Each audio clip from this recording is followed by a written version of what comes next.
Hello दोस्तों, कैसे आप सभी लोग। स्वागत है आप सभी का आरबीआई यूट्यूब क्लास में। तो दोस्तों आज मैं आप लोगों के लिए क्यूब का एक बहुत ही शानदार ट्रिक लेकर के आया हूं। तो इस वीडियो को अंत तक देखें, आपको बहुत ही मज़ा आएगा। चलिए शुरू करते हैं। यहाँ पर हमें क्यूब करना है इन नंबरों का, ठीक है। 10 cube, 20 cube, 30 cube, 40 cube, 50 cube, 60 cube, 70 cube, 80 cube, 90 cube and 100 cube. तो देखो यहाँ पर क्या है कि आपको बस एक चीज़ जानना है, ऐसा कोई नंबर है जिसके अंत में जीरो आया है, a number ending with zero. तो लेट अस सपोज, मान लीजिए कि हमारा जीरो है, अगर हम इसका क्यूब करें और यहाँ पर वन है, ठीक है, तो ये वन का क्यूब जो होता है हमारे पास वन आएगा, और जीरो का क्यूब ऑलवेज 30 होता है। मतलब अगर मेरे पास जीरो है और अगर मैं इसका क्यूब करना चाहूँ तो 3 बार लिखूंगा। कितनी बार लिखूंगा? 3 बार लिखूंगा। अगर कोई नंबर है और उसका आप क्यूब कर रहे हैं तो उस नंबर के आखिरी में जीरो आया है, तो जब उसका क्यूब करेंगे तो क्यूब वाले में 3 बार जीरो आएगा। एक जीरो का कितना जीरो आएगा? 3 जीरो आएगा। लेकिन अगर मान लो कि हम ऐसे हमारे पास 2 जीरो होता और इसका क्यूब करते तब क्या होता? तो देखो पहले वाले का 3 जीरो आ जाएगा और दूसरे वाले का 3 जीरो आ जाएगा। मतलब अगर 2 जीरो है तो 6 जीरो आएंगे आखिरी में।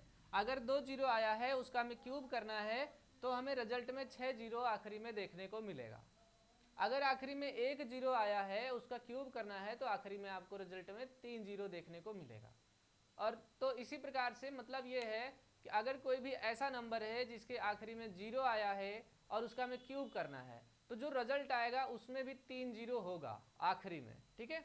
ये रूल होता है, प्रॉपर्टी होती है। और मैं बताता हूं कि प्रॉपर्टी क्या होती है।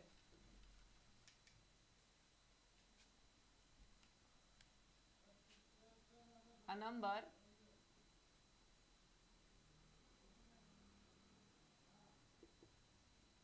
ending with zero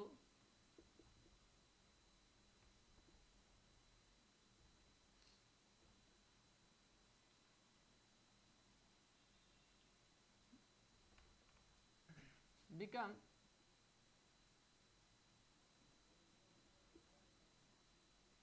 three zero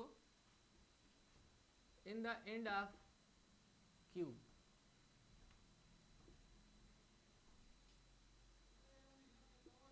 तो अगर मान लो कोई नंबर है और वो आखिरी में जीरो आ रहा है, तो उसका क्यूब करने पर उसके क्यूब में 3 जीरो मिलेंगे। फिलहाल आपको ये आइडेंटिटी लिखनी नहीं है, सिर्फ जानना है, ठीक है, क्योंकि ट्रिक में हम याद रखते हैं, लिखते नहीं है ज्यादा।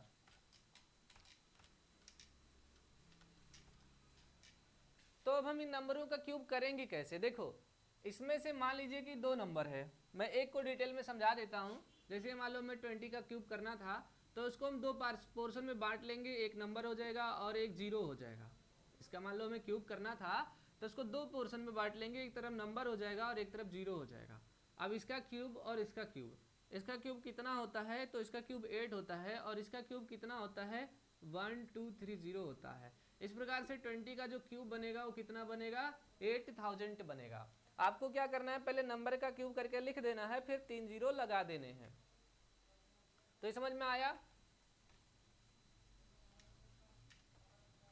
तो यहां पर हमारा 1 का क्यूब 1 होगा और 0 का क्यूब 3 0, 2 का क्यूब 8 होगा और 0 का क्यूब 3 0, 3 का क्यूब 27 होगा और 0 का क्यूब 3 0, 4 का क्यूब 64 होगा और 0 का क्यूब 3 0, 5 का क्यूब 125 होगा और 0 का क्यूब 3 0, 6 का क्यूब 216 होगा और 0 का क्यूब 3 0, 7 का क्यूब 343 होगा, 0 का क्यूब 3 0, 8 का क्यूब होगा 512, 0 का क्यूब 3 0, 9 का क्यूब होगा 729 और 0 का क्यूब 3 0।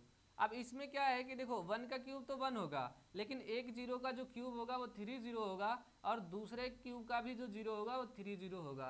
इस प्रकार से ये इसका आंसर आएगा। मतलब आपको कुछ नहीं करना है, अगर आप इसे करना चाहें तो मुश्किल से 1 से 2 मिनट में हो जाएगा। कुछ नहीं, नंबर का क्यूब पहले, उसके बाद में जीरो का क्यूब 3 0।